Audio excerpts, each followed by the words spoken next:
Hello there, I'm Scotty. You're not. And yeah, it started recording on me again. Not this time. But I was literally at the end of the Nostalgia Critic video and it would have come on. I'm gonna Nostalgia Critic again. I'm just like, no! Why did you I don't know. But we are back. Day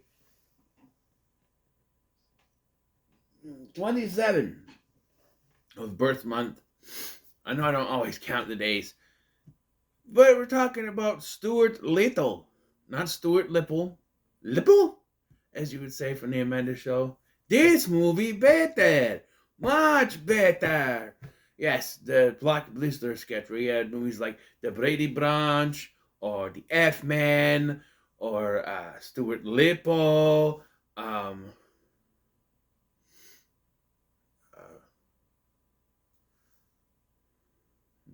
Sad Lose. Sad Lose. I don't know what the other one was. The Nubby Professor. Nubby? Yes, the Nubby Professor. But, yes. Egg. Anyway, Stuart the Little. Stuart Little tells the story of a family who adopts a mouse. It's based off a book, which is nothing. This is nothing like the book, apparently.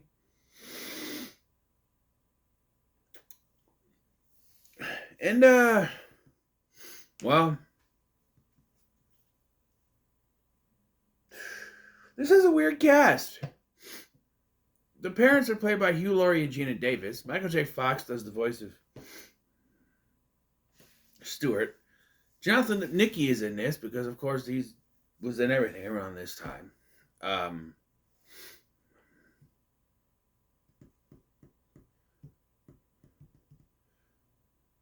Like Mike. Like Mike is a movie I should eventually get. Remember that for next year. Make a list. But then you have supporting characters like Jeffrey Jones from Beetlejuice or Estelle Getty. Yeah. Mr. Dewey from Saved by the Bell. Yeah. John Polito. Doyle in two different roles. He plays one of the cops. He's also one of the cats. Nathan Lane is Snowbell. Uh, who else is that? Oh, Duffy. Julia Duffy is the person at the adoption agency. It's a weird cast. It's a weird cast. Alice, the teacher. She was the voice of the teacher from Recess, the good one, not the evil one, mean one, the good teacher. And also, she was in Silent Night, Deadly Night, Part 4, The Initiation. Yeah, that weird one, directed by Brian Yuzna. This movie was written by M. Night Shyamalan. Oh, that's a twist. Directed by Rob Minkoff, who co-directed The Lion King. You don't make this shit up. Yes. And, I'm going to call the Nostalgia Critic out on this. He says it was too early for Shyamalan to write a twist. This came out the same year as The Sixth Sense. It came out after The Sixth Sense. And while we weren't used to the Shyamalan twist, there is one in here, sort of, kind of, maybe. If it was one thing I will say about this movie is that it just feels like it's going on. Like, there are movies where you watch and it's like, oh, this is just happening, and this happens, and this happens, and this happens, and this happens. Movie's over.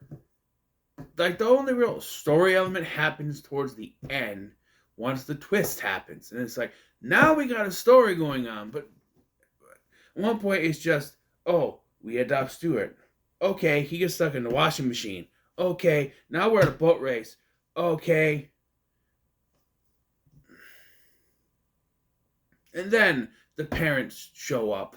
And then we get the rest of the movie. And it's like, once the parents show up and other stuff happens, it's just... And then we got like a story element. where things are actually happening. Where we go from this to this to this to this. It's kind of weird. But yeah, so let's talk about this very unrealistic movie that would never happen in real life ever. Mostly because mice don't fucking talk. And it's weird that they can hear Stuart, but not their own cat. Why does that make sense? Why? Why can they hear Stuart talk, but not their cat? It makes no sense. Also, and minor spoiler for the sequel, I still scratch my head at why they had to adopt when in the next film they have a baby.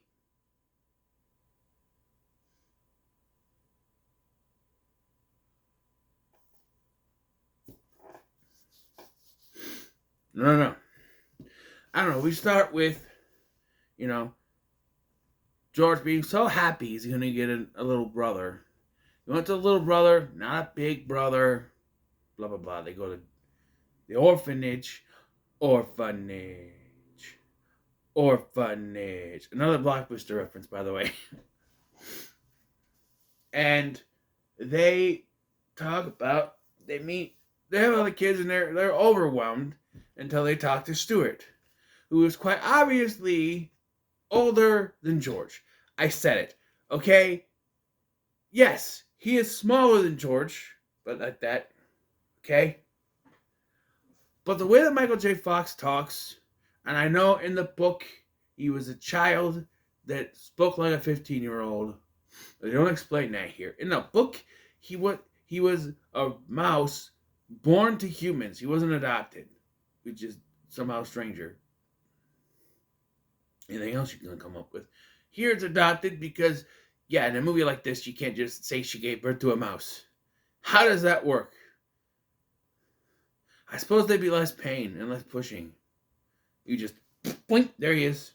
I don't know how that would work. I don't know.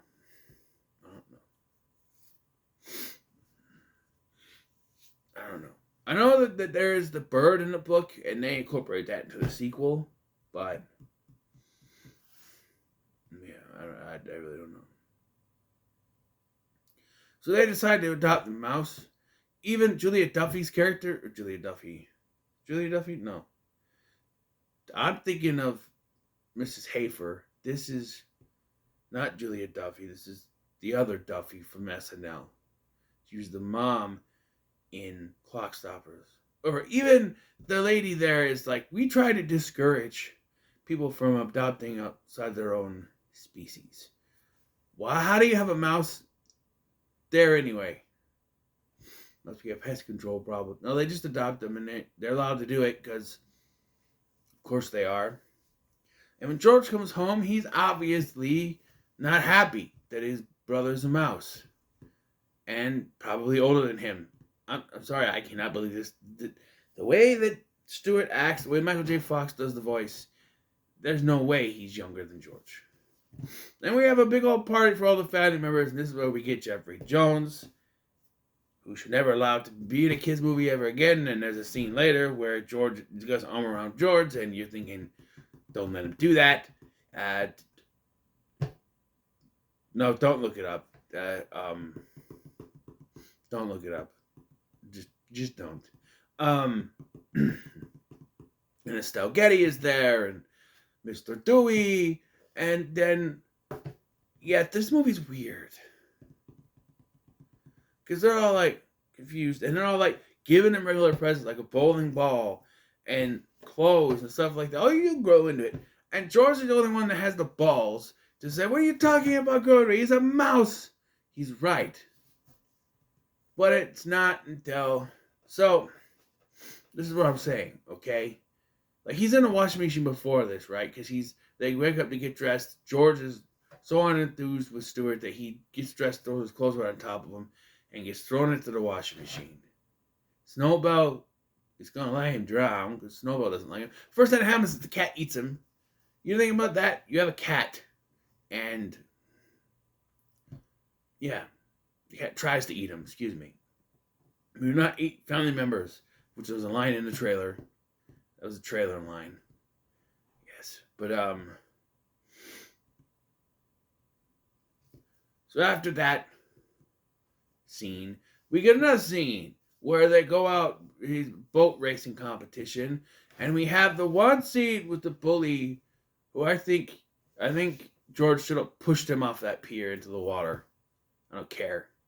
This snooty, uptight, preppy kid that clearly cheats during this race, but we don't see any punishment other than George beats his ass, which is good boy George, good. Even though his dad like scolds him, we do not act like that. I don't care. He's a prick. Kick his ass. And so, like, Stuart accidentally drops because he's small and he's trying to get through. He drops the remote control, and it breaks. But Stuart, not wanting to let his brother down, drives the boat himself. Even though he says he doesn't know how, but he does it. Then he ends up winning the race. Even though the cheater kid, he keeps cheating, he's destroying the other boats, which is cheating. And then he tries to do the same thing to that boat, which they get caught up, and Stuart hung and breaks free. And then he wins. Like the snooty kid's boat gets all messed up. At some point, George pummels him. And then Stuart wins the race, but there should have been no winner here, because you should have disqualified him, which would go to the snooty kid. He should be disqualified, and who's ever left wins. Because you had a mouse driving a boat that's supposed to be remote controlled. But no, he wins, and that... Because during that, he says, "That's not a mouse, that's my brother." And that's what wins George's affection, apparently. And at one point, George does talk to the Littles about his family, and they go to talk to the lady at the adoption agency, which they say that it's illegal to talk about the parents, but I call bullshit. Like, I know that is a process, that when the parents get rid of them, they sign a thing that states that nothing can be said about the parents because they don't want to be found and all things. But that is fucking bullshit. Okay? If a kid wants to know about his birth parents, he should know about them. He should know about the people that didn't want him so that he can spend time with people that do want him. You know? He should know about this person, who they were, so he can learn not to be anything like them. Right? That's what I would want. I want to know everything about my real parents, so when I grow up and have kids of my own, I'm not like them. Right? Right. And I'm more of a father to my kid than my dad ever was. No disrespect to the man, because I know it wasn't entirely his fault. There were a lot of variables in that. But I am much better. Sorry. Phlegm in my throat or something. Much better father than my dad. I mean, for the time that I can remember from the videotapes, he was there for me. But, you know, that was 2 years. As far as I know, I think maybe more. But only video footage I saw was like 2, so. Anyway, enough of my personal life.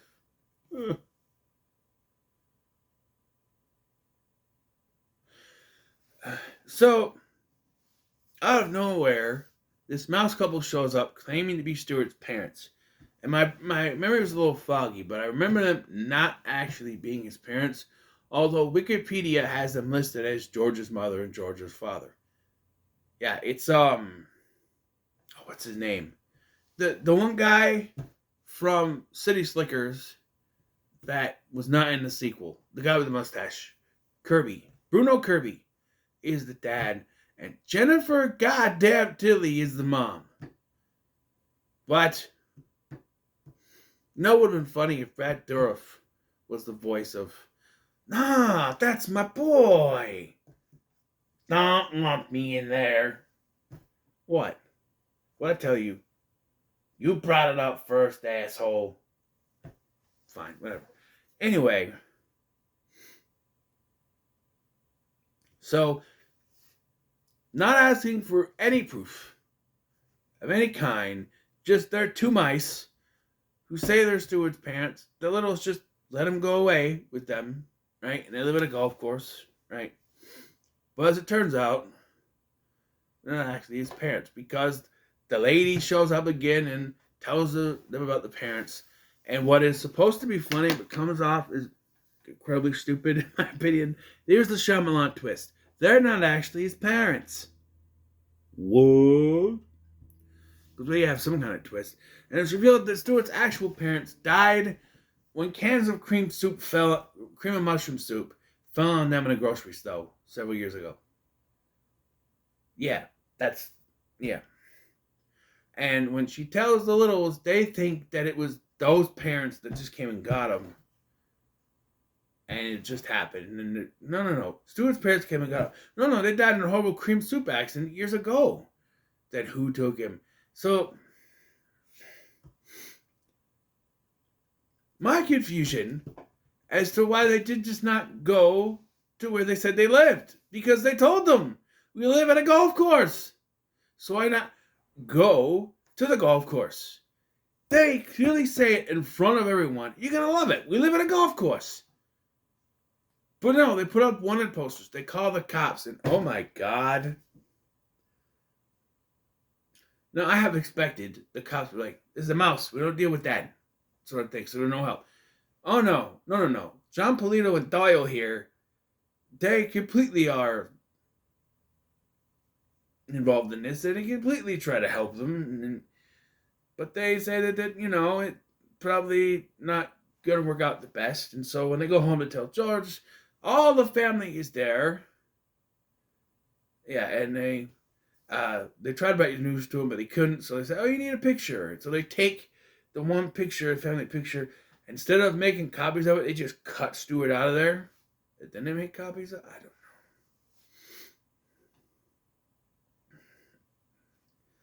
don't know. And, yeah. But because they make a statement earlier that when they first bring him home, every little in the world can find this home. Even ones who don't know, who've never been here.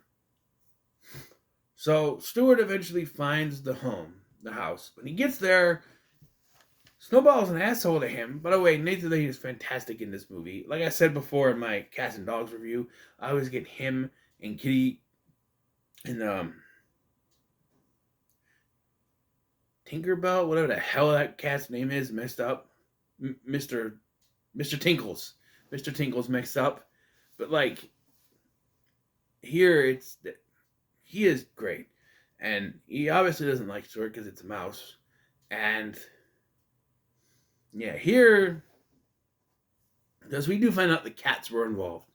So he basically lies to Stuart, saying that they were so happy they went to the movies. They go to movies all the time since Stuart left. And they have never been happier. They tore his picture out as soon as he left because they didn't want anything to do with him anymore. And he believes him. This leads him to go to the park where the other cats follow him there. But, Snowball finally gets a spine and stands up for him. And then the movie ends with them going home, right? And, you think it's sad. And even though he sees him, it's like a good 10 seconds before he realizes, he looks at him and he's like, Stuart! I'm like, why did you wait so long to say Stuart? He's just like, it's like that sloth from Zootopia when here's the joke.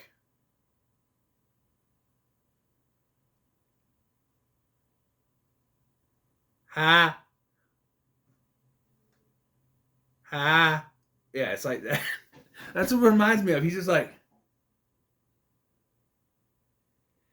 Stuart! It's like, why did he take so long to do it? But yeah, the whole family's back together. And then, like, he says, oh, Snowbell helped me, and then, oh, Snow Bell. They don't ask. Well, like, okay, I know that cats or dogs are supposed to be pets, but for the cat to go way out of its way to help Stuart, they have to think that the cats are more sentient than they are, right? Cats are assholes. They didn't. You are what you eat, I guess, or what you like. Anyway, they're assholes. They don't. They just sit there. You could be in pain. They'll just sit there. A dog will come to your rescue, but a cat will just be like, "Yeah, it's what of it," you know. But then the credits roll, and one of the most confusing things. So it's Lou Bega. It sounds like Mambo Number Five, but it's not. I'll tell you about one and one is two. A do do do do do do do do do. It's the same song, but not really. Like he ripped his own song off. It's like it's from the same album too. I don't know. Did he only have one song and just change the lyrics to it 7 times or something? It's the most confusing thing I've ever heard in my entire life. I don't. I'll give it a pretty good, but a very low one. Very low, pretty good. Because this was weird. This was weird going back to this. It's a weird movie. And looking at like this looks like Rob Minkoff, he directed a Disney movie. This looks like the colors. The colors, Duke, the colors. Like, Cat in the Hat. The Cat in the Hat movie with Mike Myers. Where everything is oversaturated and colored. That's what this felt like. Especially the little home. It's like, not the little home, but the little home. Like their house. The house, the family lives in, right? Overcolored. All the characters dressed very, like, colorful and with hairstyles that don't seem of the time. Like this could take place in the 50s for all we know, but they never say that. As far as we know, it's in '99, like it came out in. I don't know. It's like Pleasantville pissed all over the place, and there it is. But it's not black and white. It's a color in it. Colors, Duke. The colors. I don't know, but it gets a very low. Pretty good for me. So, this probably aged very bad for me, I guess. I mean, it went down. I used to love watching this movie, but no. So, what are your thoughts on Stuart Little? Let me know in the comments below. Make sure to like, share, and subscribe. Thank you for watching. I'm Scotty. I got two more. I'll see you in the next one.